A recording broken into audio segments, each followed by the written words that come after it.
Hi and welcome. So in today's video I'm going to be talking about the insane story of when I connected with my higher self.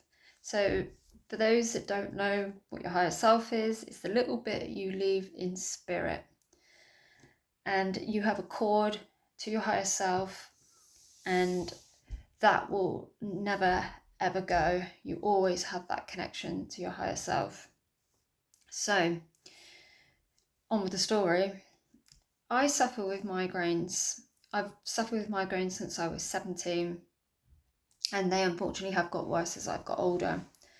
And most migraines I try to work through, but the really, really bad ones, it's like a all day in bed job. It's so painful and I have to try and sleep through it. So on this particular occasion, it was a really bad one. And I went to bed and my husband took the children out just so that I could get some peace and quiet. And I remember falling asleep, and the next thing I know, I'm in the void. I'm in this weird grey place. And I knew I wasn't breathing. And I remember thinking, oh my God, what, like the sheer panic. It was horrendous. I wasn't worried about myself. I actually wasn't worried about the fact that I wasn't breathing at that point. It was the panic and the horror that I was like, oh my God, when my husband gets home with the children, they're gonna come in and find me like this. This is what they're gonna say. And all these thoughts were going through my mind, like my husband's gonna like, I don't know, he's gonna get mentally ill over this. How's he gonna cope with me being dead? And then like, the children will be scarred for life. How are they gonna get over the death of their mum? This is horrendous. They shouldn't have to come home and see their mother dead. And and when I say like this like grey void, I mean I didn't die, but I guess you could kind of call it a near death experience because it was probably the closest this is my opinion, that I have been to death, because I don't understand how I managed to get into this like it's like a holding pen. And so I then realized I wasn't alone, because my higher self was there too. I didn't see my higher self, but she said to me, Anna, you're not breathing. You need to breathe. And I was just like, okay, but I don't know how to. I don't know what to do. And she had to get quite firm with me. She was like, Anna, you're not breathing. You must breathe. And then eventually I came to. And when I woke up, I remember my lungs. Oh my God. Like when I say gasping for breath, I mean like literally gasping for dear life. My lungs, I remember them filling with air, and the panic and the realization that I'm back. And it was just the most scariest thing. But because I didn't have much oxygen in my body, like I fell immediately back unconscious again. And you guessed it, I was back in the void, this grey holding pen. And I'm like, oh my God, I'm back here again.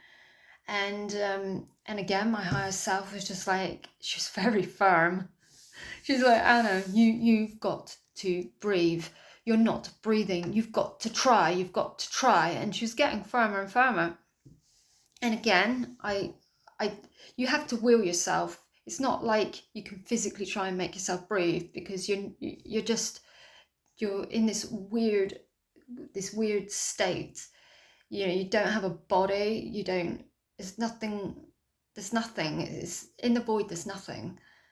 So you've just kind of got to use your consciousness to will you through it. And I came to, and again, fell back unconscious after I'd filled my lungs with air and like, oh my God, this is awful. Back unconscious. This happened 3 times. And each time my guide was like, sorry, my guide. I've got guides on the brain because I'm a spirit artist. I guess you could kind of call her a guide. So my higher self, I've heard of your higher self also being a guide for yourself. And she was guiding me that day. So yeah, the more I think about it, and I've just thought about that, she she um she she helped me get back to where I needed to be.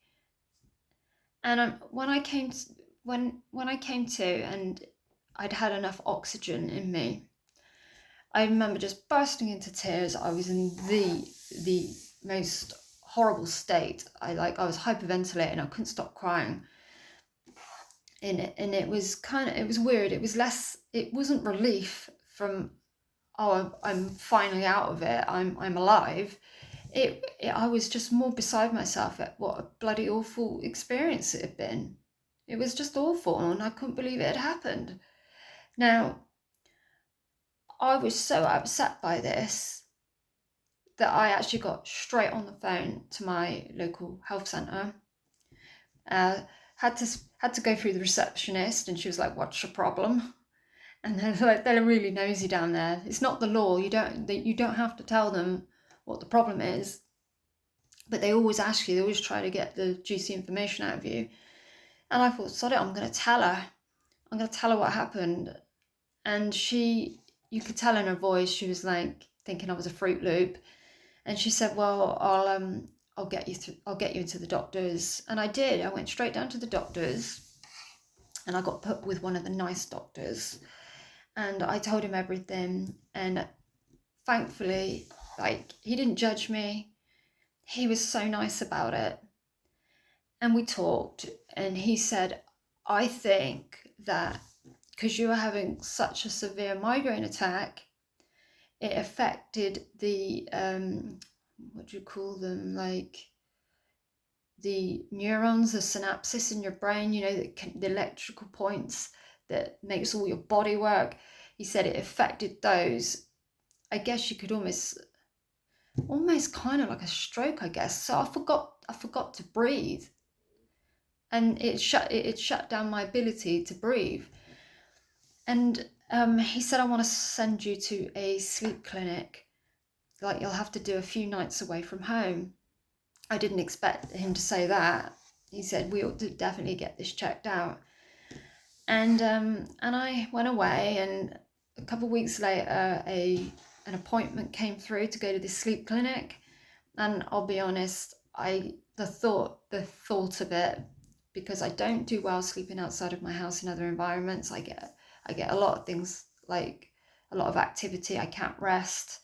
So I didn't want to go. I was petrified of the thought of going there.